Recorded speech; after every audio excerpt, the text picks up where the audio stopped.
Mereka rindu sama Rasul datang ke Madinah. Orang-orang yang mampu, orang yang sungguh-sungguh. Yang bukan moto-moto bikin mereka rindu di sana. Yang sini kita hari ini begini kan doa mereka. Insyaallah. Ya termasuk Kiai Hasyim Asy'ari, Kiai Khalil Bangkalan, Syekh Asnawi Caringin. Ini mencium ini semua. Insyaallah. Kita boleh juga, Ustaz? Boleh, insyaallah.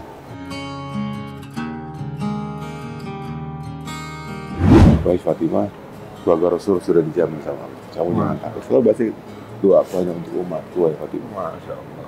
Ditunggu kita dengan doa Rasulullah. Sekarang aja belum doa ini. Nanti yaumil akhir, umati.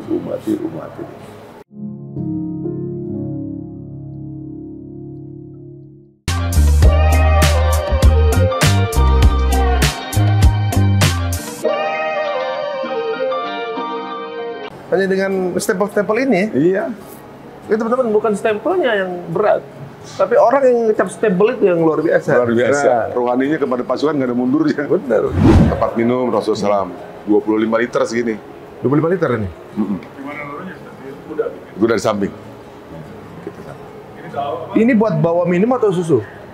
Kalau yang susu beda lagi. Beda lagi ya? Beda lagi. Kalau ini tadi saya bilang kalau susu nggak berubah juga tetap susu. Kalau pakai kulit unta begitu ya? Ini modelnya kan seperti termos. Oh, jadi nggak terpengaruh dengan pH-nya. Asal nggak bocor. Sama kayak termos juga kan. Kalau tempat susu ada lagi tempat susu di bawah lagi. Ini mungkin teknologi di awal dulu ya? Ya jadi kalau dari Mekah ke Madinah, air aja nggak berubah, dia punya suhu dengan ini. Jadi kalau teknologi orang bawa termos sudah ada zaman Nabi berarti. Ya ini. Ya kan berarti dulu belum ada termos kan? Belum ada. Tapi Rasulullah SAW udah tahu. Siapa yang kasih tahu itu? Dari Allah itu. Masya Allah. Punya ide begini itu kan rupanya ini membentuk apa ya? Membentuk alur air supaya nggak terubah, dia punya pH. Ini tempat obat Nabi Muhammad SAW. Ya, Nabi juga orang biasa, saya tonton kan. Jadi ada sakit juga, dia siapkan semua racikan obatnya di sini. Tapi ini bukan buatan orang Islam, ini hadiah dari kabilah-kabilah bentuk. Oh, ini hadiah dari kabilah. Kalau lihatnya sih dari Eropa lah. Racikan herbal ya biasanya ngeracik siapa? Apa beliau sendiri? Istrinya. Istrinya. Istri beliau. Masing-masing ada istri macam-macam. Kadang-kadang malah kalau ada Ummu Kulsum ngasih madu terlalu banyak sehingga terlalu lama di tempatnya, Mas Siti Aisyah komplain, kamu jangan kasih banyak madu Rasulullah dong. Jatahnya kan cuma sekian gitu ya. Oh iya. Jadi itulah mungkin cara mengorganize istri ya biar akur. Ini tempat susu nih. Wadah susu tapi yang di dalam rumah. Nyiapin bikin chai kan, campuran susu sama teh. Ini suhunya juga bagus ini karena semua dijaga semuanya, di dalamnya tebal dia di dalamnya. Oh ini ini zaman ini Siti Khadijah, istrinya Rasulullah. Siti Khadijah ya? Iya, ini paling dulu masih kelas mewah dulu. Oh iya, beliau orang kaya kan? Kaya. Ini yang ketika ditemukan di mana waktu itu? Ya di paling dekat rumahnya Rasulullah, kan ada miniatur Rasulullah juga ada.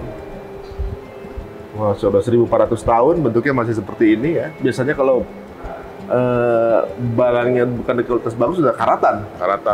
Tapi ini dari perak sih. Perak ya? Perak. Tapi kalau dia dilap lagi akan mungkin tapi antiknya hilang. Ini ininya malah berubah. Ekstrak keringat ini. Ini keringat. Ya, keringat. Yang diambil dari Rasulullah tuh tidurnya bukan pakai kasur tapi pakai pelepah kurma, daun kurma.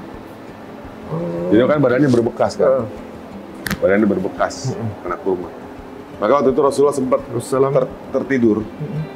Dia negur istrinya. Istri Khadijah, kenapa kamu lipat dua sehingga aku tertidur nyenyak? Dia komplain malah Rasulullah. Komplain juga. Kenapa komplain? Jadi kayak enakan tidur kalau dua lapis. Oh gitu. Jadinya kan kempukan. Akibatnya apa kalau kempukan? Tahajudnya telat. Oh. Ya Allah, kita sering kita tidur nyenyak malah seneng. Dia tuh kenapa nempel banyak keringat di badan dia karena panas dia nggak empuk. Jadi panasnya di Madinah atau di Mekah itu membuat keringatnya nempel di daun-daun itu. Nah, ini yang dikumpulkan. Jadi kan dia berbentuk bubuk. Kalau polisi ngambil bukti-bukti forensik kan, dia ambil bubuk, diekstrak, dikasih kimia untuk kayak bikin minyak wangi, Ustaz. Ini kalau dibuka berarti ada harum. Nah ini janggut juga nih. Tapi sebenarnya panjang jenggot Rasulullah itu berapa? Ukuran gini deh, 2 kepal gini. 2 kepal. Nah baru digunting. Selama hidupnya cuma 5 kali dia motong itu. Berarti sebenarnya nggak terlalu panjang juga ya? Iya, rapi.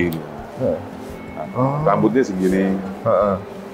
Jadi terus agak ikal rambutnya itu. Agak ikal. Tapi dia suka dikepang, Rasul suka kepang. Kalau mau perang dia dikepang. Kepang 7, kepang 11. Oh begitu? Iya, kepang Rasul. Diwarnai merah. Oh begitu? Nabi? Iya. Nabi. Kayak ada animasi yang saya Bilal tuh yang di rambutnya di kepang kecil-kecil gitu. Iya, Rasul begitu 7 kalau Rasul ada. Masya Allah. Jadi stylish juga beliau sebenarnya. Stylish, gaya, gaul lah sebenarnya. Gaul ya? Ya, idaman perempuan kan ganteng banget. Terus dia nggak cuma ganteng, tapi model gitu. Jadi dia orang pakai apa aja seneng. Terus mereka potong janggut, sahabat tuh potong janggut. Terus ada sahabat waktu itu kan nggak mau potong rambut ya kan, karena dia harus tahalul gitu kan. Nah, kalau waktu masa-masa baru kan, lagi Rasul kan tahalul. Setelah Rasul tahalul kan semuanya potong rambut. Masya Allah. Jadi Rasul nggak bilang, kamu harus potong rambut. Enggak, Rasul nyontoin aja. Oh, Masya Allah. Janggut udah, kaki udah, keringet udah. Apalagi yang sekarang? Rambut. Ini rambut beliau nih? Iya. Ini panjang juga ya? Nggak terlalu panjang sih. Guys, ini rambutnya Sallallahu ya. Ini kalau kita ke Turki, rambutnya itu ada di case kalau nggak salah tuh, dan nggak bisa dilihat. Nggak bisa dilihat, tertutup. Tertutup. Ini karena kan orang bisa ngelihat itu, jadi kalau takutnya orang apa namanya banyak lah kalau orang Turki hati-hatiannya. Karena mursi-mursi kan mursi-mursi tradisional. Ini apa nih? Imamah kesayangan beliau juga nih. Allah, teman-teman, ini imamah yang dipakai Nabi langsung ini. Ini bagaimana bisa didapatkan? Bisa itu ini imamah yang diberikan hadiah kepada Muad bin Jabal radhiyallahu yang ke Yaman.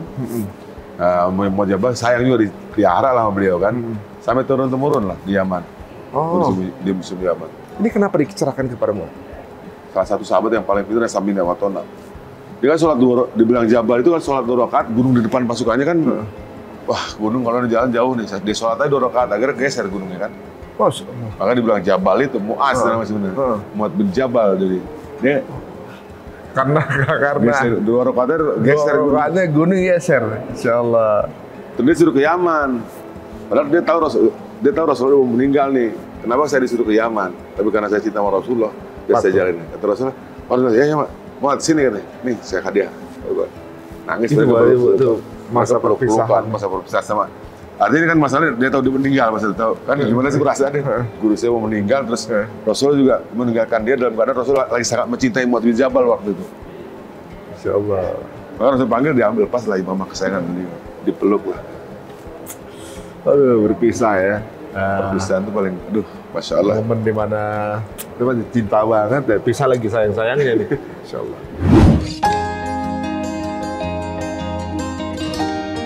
Ini darah bekam beliau nih masalah. Ini darah bekam Nabi, Masya Allah. Pernah dibekam nggak Ustaz? Pernah. Pas dibekam warnanya gimana? Hitam kan? Hitam, karena darah kotor. Iya, itu kan berapa jam? Ini cuma berapa 1400 tahun warnanya tetap. Betul ya? Saya bilang agak kemerah mudaan kalau punya Rasulullah.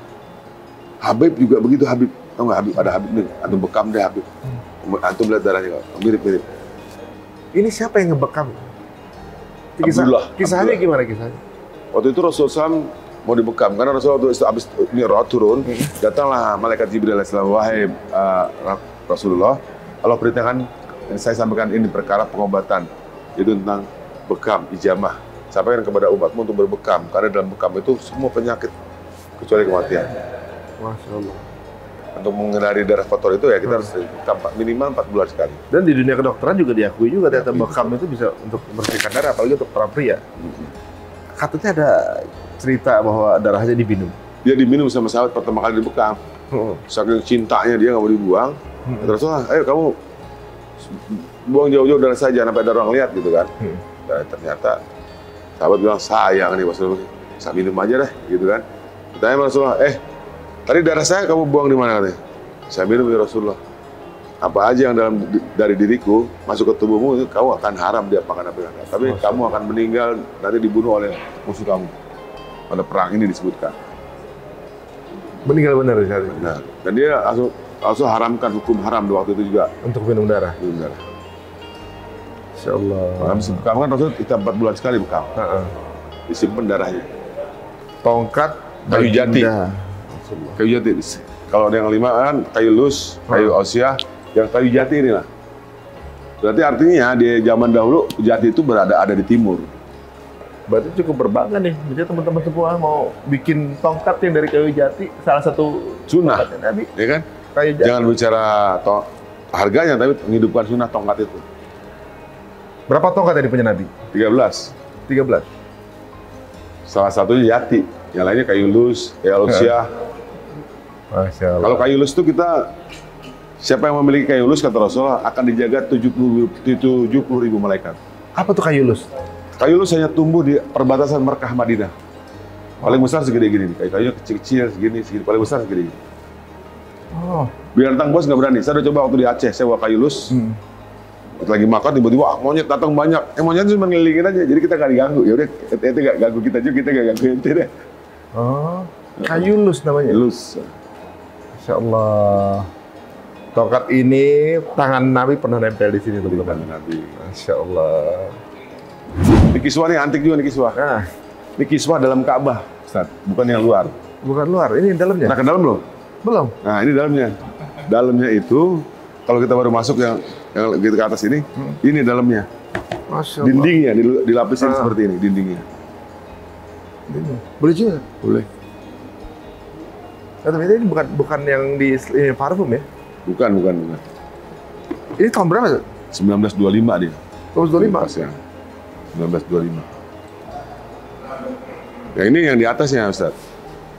Yang di atas, jadi ini kan hijau, ini di atas. Oh, di atas ini ya? Di dalam Ka'bah, tapi di atas. Di atasnya? Di atas. Dan ini jarang orang lihat seperti ini. Jadi, antum juga baru kali ini nggak dalam Ka'bah kan? Dalamnya ada juga, dia 1925 juga? 1925 juga nih. Dulu ini benar-benar satu-satu ya, ini bukan pakai mesin namanya. Kalau yang nenun ini sih emang keluarganya khusus ke Ustaz. Sampai sekarang? Sampai sekarang. Ditenun ini semua. Ini ada keluarga ditakdirin untuk menenun kiswah Ka'bah. Toreko dia toreko kaligrafi namanya. Bayangin ya, kalau kita kan torekanya zikir pakai lisan, kalau dia pakai tulisan. Masya Allah. Toreko itu banyak alurnya gini.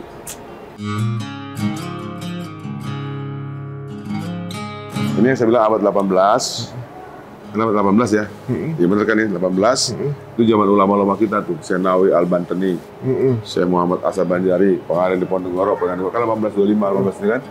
Itu abad itu mereka semua kalau ziarah ke makam ini, air mata mereka nempel di sini. Masya Allah. Mereka rindu sama Rasul datang ke Madinah. Orang-orang yang mampu, orang yang sungguh-sungguh. Yang bukan moto-moto bikin mereka rindu di sana. Yang sini kita hari ini begini kan doa mereka. Ya termasuk Kiai Hasyim Asy'ari, Kiai Khalil Bangkalan, Syekh Asnawi Caringin. Ini mencium ini semua. Masya Allah. Kita boleh juga, Ustaz? Boleh, insya Allah.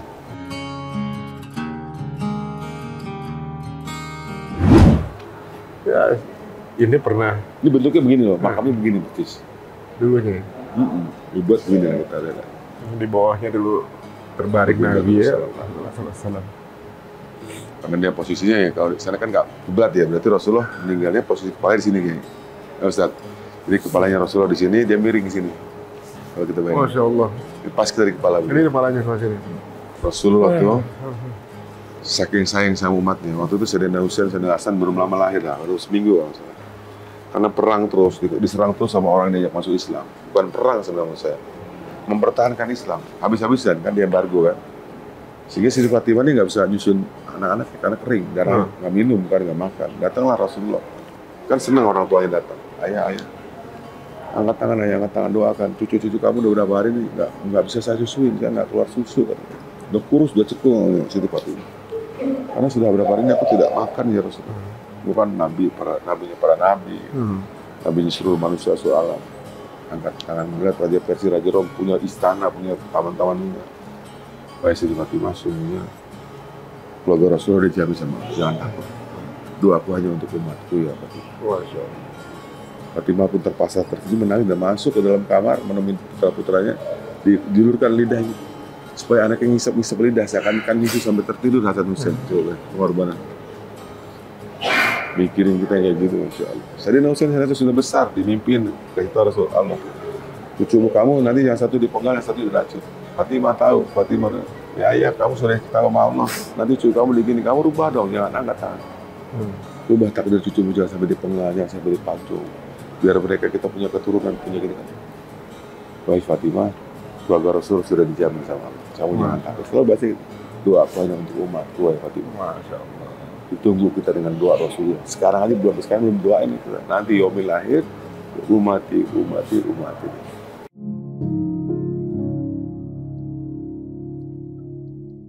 Bertahun-tahun ya di bawahnya tempat ini dan nabinya dulu.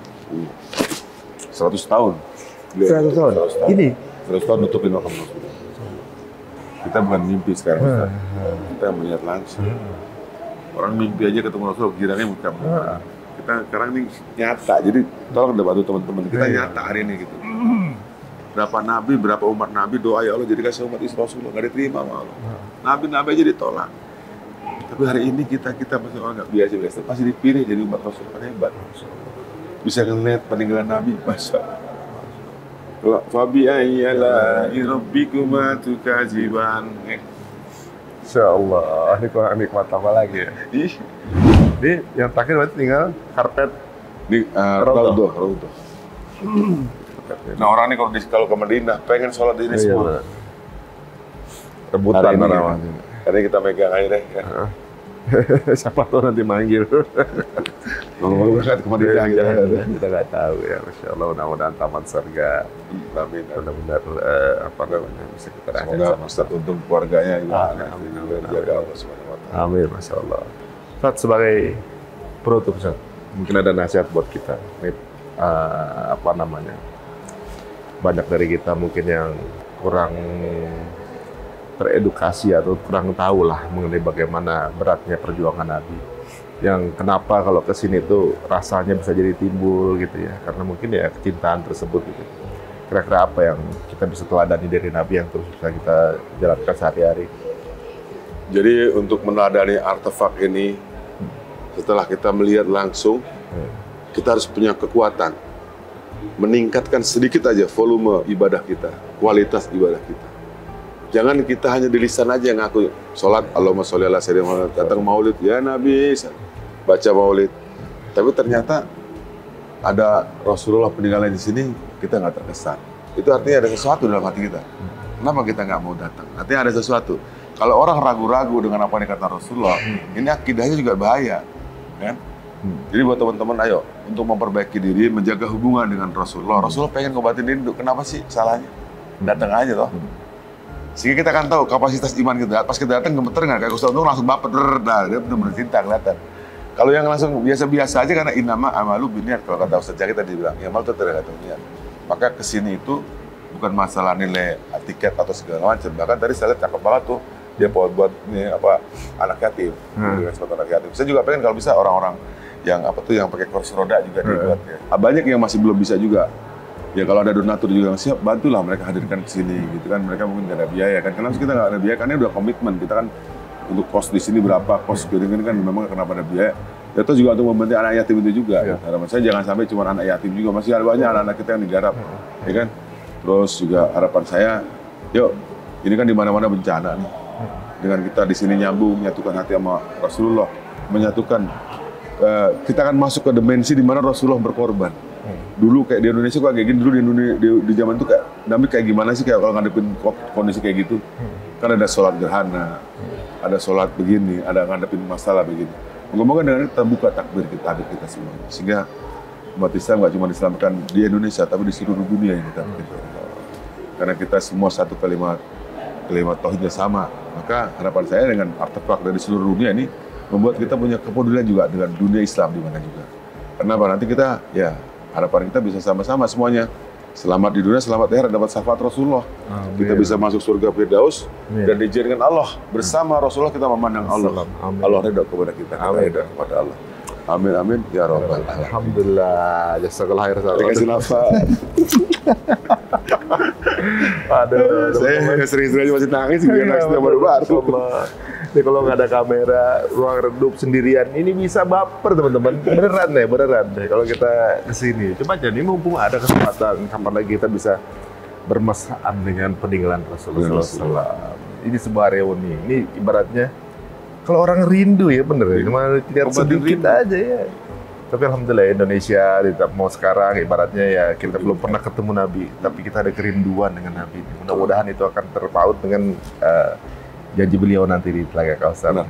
Itu yang paling minta kita, karena kita dekat gubernur aja beres urusan kita nih. Dekat presiden juga beres, tapi nanti kan dekat Rasulullah. Oh beres. Masya Allah. Ini keren. Ini keren. Masya Allah. Terima kasih teman-teman semua. Mudah-mudahan masih punya kesempatan. Ingat datang ke Atin. Masih lama. Sampai tanggal 31 Desember. Belum tahun baru di sini. Wah, tahun baru itu sekalian ya. Mengingat Nabi ya. Sampai ketemu lagi di episode berikutnya. Assalamualaikum warahmatullahi wabarakatuh.